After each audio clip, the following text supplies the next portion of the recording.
Days reserve చేసుకోవాలి నాయన అంది. అయితే ఏం చేయాలి అమ్మమ్మ? ఎన్ని డాలర్స్ కావాలి, ఎన్ని యూరోస్ కావాలి, ఎన్ని రూపీస్ కావాలి అని అడిగాడు. అమ్మమ్మ అంది, బాబు అవేమీ అవసరం లేదు, అది పూర్తిగా ఉచితం, ఫ్రీ. అదేంటమ్మమ్మ అలా చెప్తున్నావు? అవునరా, ఇప్పుడు నువ్వు అంతకన్నా ముందు ఒక విషయాన్ని చెప్పాలి అంది. చెప్పమ్మా. ఇదిగో ఒరే, నీ హార్ట్ ఏ కలర్ లో ఉందో నువ్వు చెప్పాలి. అదేంటమ్మమ్మా? అవునరా, నీ హార్ట్ ఈ కలర్ లోనే ఉంది కదా. అదేంటి, నా హార్ట్ బ్లాక్ కలర్ లోనా, డార్క్ కలర్ లోనా? చి అమ్మమ్మ, మీరు చాలా మంచివాడు, నువ్వే కదా అన్నావు మొన్న, అందరికీ చెప్పావు కదా మా ప్రవీణ్ చాలా మంచివాడని. అవును చెప్పాను, కానీ నువ్వేం చేశావు? నేను నువ్వు మంచివాడు అని చెప్పిన తర్వాత నువ్వు ఆ నెక్స్ట్ డే సాయంత్రము ఏం చేసావు? వాడిని బాగా కొట్టావా, నీ ఫ్రెండ్ని బాగా తిట్టావా? అప్పుడు నువ్వేమయ్యావు? నువ్వు బ్యాడా గుడ్డా? పిల్లలు మీరు చెప్పండి, ప్రవీణ్ గుడ్డా బ్యాడా?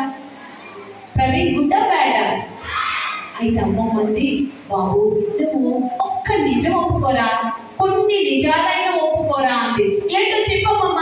నువ్వు ఎప్పుడైనా అబద్ధం ఆడావా? అబద్ధాలా? ఆడలేదు. అదే పెద్ద అబద్ధం రా అంది. నువ్వు అబద్ధాలు ఆడలేదంటున్నావే, అదే పెద్ద అబద్ధం అంది. అయితే నువ్వు దొంగతనం చేసావా? దొంగతనం నేను ఎప్పుడు చేయలేదే. కాదు, నువ్వు దేవుని సమయాన్ని కూడా దొంగిలిస్తున్నావు. ఆదివారం సండే స్కూల్ కి చర్చికి ఎంత లేట్గా వెళ్తున్నావు అంటే నువ్వు దేవుని సమయాన్ని దొంగిలించేస్తున్నావు కదా.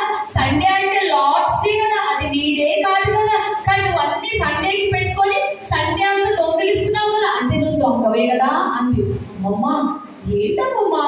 అవునరా, మరి నువ్వు ఎప్పుడైనా ఎవరైనా కుట్టావా? కుట్టానులే అమ్మమ్మ.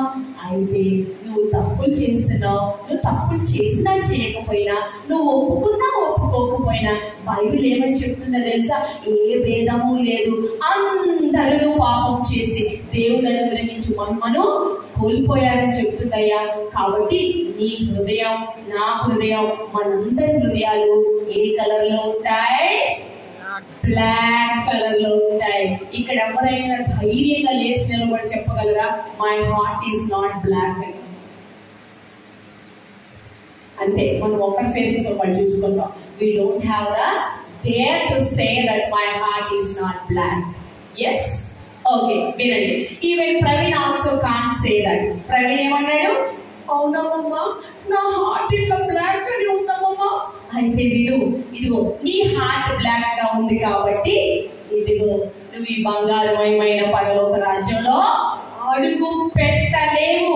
అయితే ఏం చేయాలో చెప్పమ్మా? ఏమీ లేదు, చాలా సింపుల్. నువ్వు ఇప్పుడే మోకరించి చేతులు జోడించి కళ్ళు మూసుకొని యేసు ప్రభు వారితో ఇలా మాట్లాడాలి. ఏమనో తెలుసా? యేసు, నేను పాపిని, నేను దొంగతనాలు చేశాను, అబద్ధాలు చెప్పాను, చాడీలు చెప్పాను, తిట్టాను, కొట్టాను, నా హృదయం నల్లగా ఉంది యేసయ్యా, నేను పాపిని యేసయ్యా అని నువ్వు నీ నోరారా నీ పాపములు ఒప్పుకొని, నీ హృదయమారా నువ్వు నీ మనసారా యేసు ప్రభు వారిని నేను పాపిని, నన్ను క్షమించు అని అడిగితే ఆయన తప్పకుండా నీ పాపాలన్నీ క్షమిస్తాడు. అయితే అమ్మమ్మ, మరి పాపాలన్నీ క్షమించడానికి ఎలాగంటే ఇదిగో యేసు ప్రభువారు సిలువలో కాంచిన ఆ పరిశుద్ధమైన పవిత్రమైన పుణ్యమైన రక్తంలో నీ నల్లని హృదయాన్ని శుద్ధి చేయమని యేసయ్యని అడిగితే ఆయన తప్పకుండా చేస్తాడు. అదేంటమ్మమ్మ, యేసు ప్రభువారు ఎందుకు చేశారు అట్లాగా?